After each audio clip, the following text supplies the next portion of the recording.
त्यानंतर आपले पाहुण्या भगत मॅडम आणि वनवे मॅडम आणि हॉलमध्ये उपस्थित असलेल्या माझ्या अतिशय उत्साही सुंदर रंगीबेरंगी कर्तबगार अजून काय म्हणता येईल अशा सगळ्या मैत्रिणींना आणि आपल्या सगळ्यांच्या पाठीशी आपले वडील, पती, भाऊ, मित्र, मुलगा या रूपाने खंबीरपणे उभे असलेल्या सर्व पुरुषांना जागतिक महिला दिनाच्या हार्दिक हार्दिक शुभेच्छा. तर तुम्ही म्हणाल की जागतिक महिला दिन तर 8 मार्चलाच होऊन गेला. खरं म्हणजे आपला प्रत्येक दिवस हा महिला दिवसच आहे. त्यासाठी आपल्याला 8 मार्चची वाट बघायची गरज नाही. दरवर्षी 8 मार्च एक दिवस ठरवलेला असतो की ज्या निमित्ताने आपण सगळे एकमेकांशी संवाद साधू शकतो आणि त्या निमित्ताने जगभर महिला दिवस साजरा होतो. दरवर्षी महिला दिवस येतो आणि त्या दिवशी काय होतं की आपण सगळं एकमेकांना मेसेजेस पाठवतो आणि त्या दिवशी प्रत्येक स्त्रीचं खूप कौतुक आपण आपल्या ज्या अगदी पुरातन काळापासून ज्या महिला होऊन गेल्या की ज्यांनी खूप मोठे मोठे कार्य केले, तर त्या महिलांपासून आजतागायत वेगवेगळ्या क्षेत्रात ज्या काही कार्यरत आणि चांगल्या कर्तबगार महिला आहे या सगळ्यांची आठवण काढली जाते. अगदी हिरकणी म्हणजे जिजाऊ माँसाहेबांपासून हिरकणीपर्यंत आणि आपल्यासारख्या आधुनिक हिरकण्या म्हणजे सुनीता विल्यम्स, आपणही हिरकण्याच आहोत. खरंच ती हिरकणी रायगडावरून खाली उतरली होती आपल्या बाळासाठी. आपण सुद्धा आपल्या बाळांना घरी सोडून नोकरीसाठी 8-10 तास जेव्हा बाहेर जातो, खरंच आपण सुद्धा आधुनिक काळातल्या हिरकण्याच स्वतःला म्हणून घ्यायला काहीच हरकत नाही असं मला वाटतं. काळ बदलतो, काळानुसार परिस्थिती बदलते, काळानुसार शस्त्र आणि वस्त्र बदलतात, बदलावेच लागतात. पूर्वीच्या सारखं आपण तलवारीने युद्ध करू शकत नाही आजच्या काळामध्ये. परंतु माझं असं म्हणणं आहे की प्रत्येक महिला दिनाला आपण अगदी जिजाऊ माँसाहेबांपासून सगळ्या महिलांची आठवण काढतो. सगळे जण भाषण देतात, त्या सगळ्यांचे कर्तव्य सांगतात. मातृत्व असावं म्हणजे जिजाऊ माँसाहेबांचं. जिजाऊ माँसाहेब ज्यांनी स्वराज्याचं स्वप्न डोळ्यासमोर ठेवलं आणि शिवबासारख्या कर्तबगार मित्रांना जन्म दिला, त्यांनी त्यांना घडवलं आणि छत्रपती बनवलं. स्वराज्य निर्मिती केल्याशिवाय त्या थांबल्या नाही.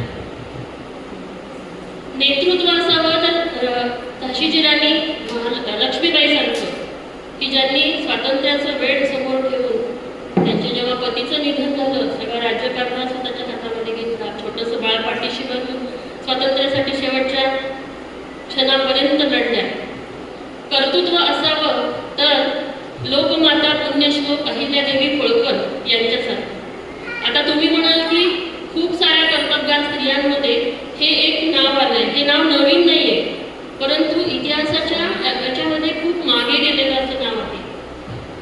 अतिशय म्हणजे लोकमाता पुण्यश्लोक अहिल्यादेवी होळकर हे व्यक्तिमत्व आहे, ही एक जी स्त्री आहे, या स्त्रीच्या जीवनाचा जर आपण अभ्यास केला तर खरंच आपण आपल्या आयुष्यामध्ये प्रत्येक स्त्री त्यांचा आदर्श डोळ्यासमोर ठेवून अगदी खंबीरपणे प्रत्येक प्रसंगाला तोंड देत स्वतःची प्रगती करत अगदी सुखासमाधानाने जगू शकते.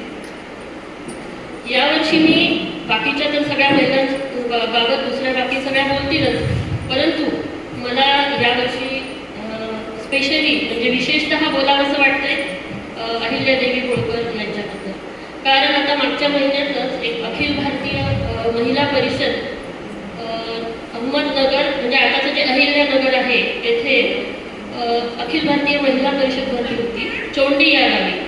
चोंडी हे गाव जे आहे हे अहिल्यादेवी होळकरांचं जन्मस्थान आहे आणि यावर्षी त्रिशताब्दी जन्म उत्सव असल्यामुळे तिथे आपल्या भारत सरकारतर्फे अखिल भारतीय महिला संमेलन आयोजित करण्यात आलं होतं.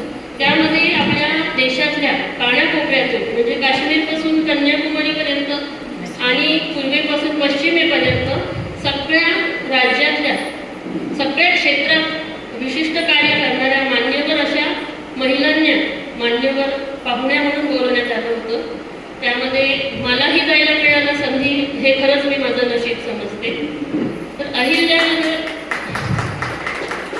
अहिल्यानगर येथे आम्ही जेव्हा त्या परिषदेसाठी गेलो तर तिथली सगळी व्यवस्था बघून अतिशय खूप आनंद झाला. अहिल्यादेवी होळकर यांचा जो जन्मस्थळ आहे त्याच्या समोरच त्यांनी सगळी परिषदेची व्यवस्था केली होती. आणि अक्षरशः खरोखर काश्मीरपासून कन्याकुमारीपर्यंत आणि सगळ्या राज्यातून महिला आल्या होत्या. आणि त्या इतक्या म्हणजे प्रत्येक क्षेत्रात त्यांनी इतकं मोठं काम केलेलं होतं, पण त्या महिला इतक्या साध्या सरळ होत्या की त्यांच्याकडे बघून असं म्हणजे आपण वाटत नव्हतं की या महिला पद्मश्री आहेत, पद्मविभूषण आहेत, काही भारतरत्न आहेत. एक महिला जिने बघा बीज संगोपन केलेल्या ज्या आहेत त्या तर अक्षरशः नऊवारी पातळ आणि अतिशय सुंदर नथ अगदी ग्रामीण वेशामध्ये त्या आलेल्या होत्या. तर अशा अनेक महिला तिथे आम्हाला भेटल्या. आणि त्या दिवसभराच्या परिषदेमध्ये खूप सारे कार्यक्रम घेण्यात आले. त्यामध्ये अनेक व्याख्याने झाली. व्याख्याते देशाच्या कानाकोपऱ्यातून वेगवेगळ्या क्षेत्रातून आलेले होते. तर त्यापैकी एक होत्या कॅप्टन दवे. तर छोटेसे केस, साडी नेसलेली, पदर असा समोर घेतलेला आणि जॅकेट घातलेला, हातामध्ये बांगड्या आणि आपल्यासारख्या साध्या सरळ असते. तर अशा अनेक महिला स्टेजवर येऊन त्यांनी व्याख्यानं दिले. त्यानंतर आमचे सुद्धा परिसंवाद झाले. त्यानंतर आम्ही त्यांचा वाडा वगैरे सगळं फिरलो. तर त्या दिवशी मला जाणवलं म्हणजे बालपणापासून अहिल्यादेवी होळकरांचं सगळं म्हणजे ऐकत आलोय, पण खरंच ही महिला एवढी कर्तबगार आहे हे मात्र खरोखर प्रकर्षाने त्या दिवशी आम्हाला जाणवलं. आणि त्यांच्याविषयीचा आदर खूप अगदी लाख पटीने वाढला. अहिल्यादेवी होळकर 9 वर्षाच्या असताना चौंडी या गावी त्यांचे जे सासरे मल्हारराव होळकर सहज मोहिमेनिमित्त तिथे गेले होते. त्यांनी ही चुणचुणीत मुलगी बघितली आणि त्यांना ती मुलगी खूप आवडली. त्यांनी तिच्या वडिलांकडे मागणी घातली आणि तिला सून करून घेतलं, म्हणजे स्वतःच्या मुलासाठी. ती फक्त 9 वर्षाची होती. एक कार्यक्रम करतो, झाला संपला. तर मला असं वाटतं की आपला हा महिला दिन एका दिवसापुरता किंवा एका आठवड्यापुरता नसावा. आणि जसं जिजाऊ मासाहेबांनी त्या काळात स्वराज्याची गरज होती, स्वराज्य स्थापना केली शिवबांच्या कडून. त्यानंतर जसं महाराणी लक्ष्मीबाई युद्धात उतरल्या, नेतृत्व केलं. अहिल्यादेवी होळकरांनी त्यांचं कर्तृत्व आयुष्यभर त्यांचं पूर्ण भारतासाठी कार्य केलं, जे आजतागायत चालू आहे. तर बऱ्याचशा त्यांनी त्या स्कीम ज्या केलेल्या त्या आजही चालू आहेत. रोडच्या आजूबाजूला झाडे लावणे, पाणी अडवा, पाणी जिरवा, जिल्हा परिषदेच्या बऱ्याचशा ज्या योजना आहेत त्या. त्यानंतर त्यावेळेस त्यांनी स्त्रियांसाठी स्वतंत्र म्हणजे स्त्रियांना स्वतःच्या पायावर उभं करण्यासाठी आपण जी माहेश्वरी साडी वापरतो ना, माहेश्वर सिल्क, ते तेव्हा सुरू झालेलं आहे. स्वतंत्र उद्योग जो त्या स्त्रियांनी मावळ प्रांतातल्या स्त्रियांना आणि त्यातल्या आदिवासी लोकांना सुद्धा त्यांनी स्वतंत्र उद्योग ती दरोडेखोर चोर जे लुटेरे होते त्यांना सुद्धा बोलवून त्यांना विचारलं की तुम्ही का लुटता, तुम्ही जंगलामध्ये सगळ्यांना. ते म्हणाले आम्हाला काही उपजीविकेचं साधन नाही. तर त्यांना बोलवून त्यांनी त्यांच्या पद्धतीने त्यांना त्यांचा रोजगार मिळवून दिला. तर आणि सावित्रीबाई फुले फार महत्त्वाच्या, ज्या आज आपण इथे उभे आहोत, ज्यांच्यामुळे आज आपण अगदी स्वकर्तृत्वावर नोकरी करतो आहोत किंवा गृहिणी सुद्धा आहोत किंवा आपण आज सगळं करू शकतो. त्या काळात स्त्री शिकू सुद्धा शकत नव्हती. आज आपण काय नाही करू शकत, ती परिस्थिती आपल्यासमोर नाही आहे. जिजाऊसारखं आपल्याला स्वराज्य मिळवायचं नाही आहे, मग आपल्याला काही राणी लक्ष्मीबाईसारखं युद्धात उतरायचं नाही आहे. आपल्याला सावित्रीबाई फुलेंनी किती त्रास सहन केला आपल्या शिक्षणासाठी. एक स्त्री पुढे यावी अशा असंख्य महिला आहेत. त्या काळात त्यांनी ज्या काळात जी गरज होती ती त्यांनी त्यावेळेस त्या कामासाठी त्या धडाडीने उभं राहिल्या आणि त्यांचं संपूर्ण आयुष्य पडायला लावलं. काळानुसार बदल झाला. आज आपण सुद्धा विचार करायला पाहिजे. आपण फक्त त्यांच्याविषयी चर्चा करण्यात काहीच अर्थ नाहीये.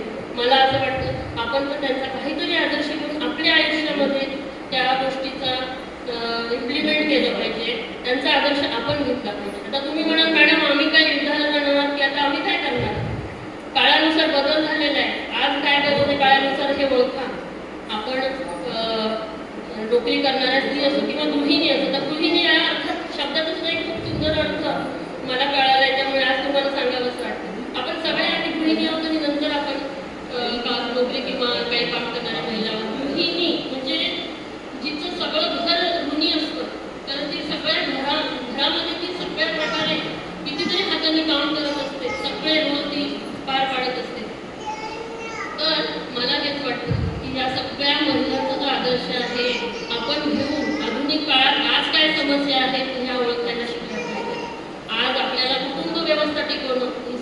मोठी एक महत्त्वाची गोष्ट झालेली आहे. संस्कार, आपण जे घातलेले ह्या बांगड्या आहेत, आपली जी कुंकू किंवा टिकली आहे, साडी आहे, आपण जे दागिने घालतो याची लाज वाटू देणं अगदी बरोबर नाही. आजकालची पिढी त्या गोष्टीची लाज वाटते त्या पिढीला. हे आपले संस्कार आहेत, हे आपली परंपरा आहे. आणि हे जे बांगड्या घातलेले खाते, एक म्हण आहे की बांगड्या भरा हातामध्ये, बरोबर. माणसं पुरुष म्हणतात ना की मी काही पुरुषाच्या विरोधी वगैरे नाही आहे, पण एक ती म्हण आहे की बांगड्या भरा हातात. ह्या बांगड्या भरलेल्या हात काय काम नाही करत. या AK-47 सुद्धा चालवतात, या रॉकेट सुद्धा लॉन्च करतात, या अंतराळात सुद्धा जातात, या डॉक्टर म्हणून ऑपरेशन करतात, या इंजिनियर म्हणून काम करतात, साफसफाईचं काम करतात. असं कोणतं क्षेत्र आहे की जी बांगडी घातलेली महिला बांगडी घातल्यामुळे कुठं कमी पडली असं तुम्हाला वाटतं का? मग ह्या गोष्टींची लाज कशाला वाटू द्यायची? या वरवरच्या गोष्टीकडे लक्ष देणं आपलं कर्तव्य नाही. आपलं कर्तव्य आहे की ह्या ज्या आदर्श महिला सगळ्या होऊन गेल्या, आज आपण आपल्या जीवनामध्ये सुखी समाधानी कसं होऊ आणि फक्त स्वकेंद्रित न होता समाजासाठी सुद्धा रोज थोडं करायला. तुम्ही म्हणाल मॅडम आपली नोकरी आहे, दिवसभर घर आहे, याच्यातनं कुठं वेळ मिळतो, पण आपण वेळ काढला तर मिळू शकतो. स्वकेंद्रित न होता थोडंसं समाजासाठी सुद्धा आपण काही काम करून तर बघा, इतका आनंद मिळेल. आणि आपण आयुष्यात जगतो कशासाठी? सुखी, समाधानी, आनंदी राहण्यासाठी. तुम्ही जर मला विचाराल प्रश्न की तुम्हाला सगळ्यात जास्त आनंद केव्हा झाला, आता कोणाला वाटेल की मला म्हणजे नोकरी मिळाली, विदेशी पास झाली किंवा लग्न झालं किंवा असं, तर मी सांगते खरोखर माझा अनुभव की मला सगळ्यात जास्त शांतता, सुख, समाधान, शांतता मिळाली ध्यानातून. मी मागील 2 वर्षापासून दररोज ब्रह्ममुहूर्तात सकाळी 4 वाजता उठून मेडिटेशन करते.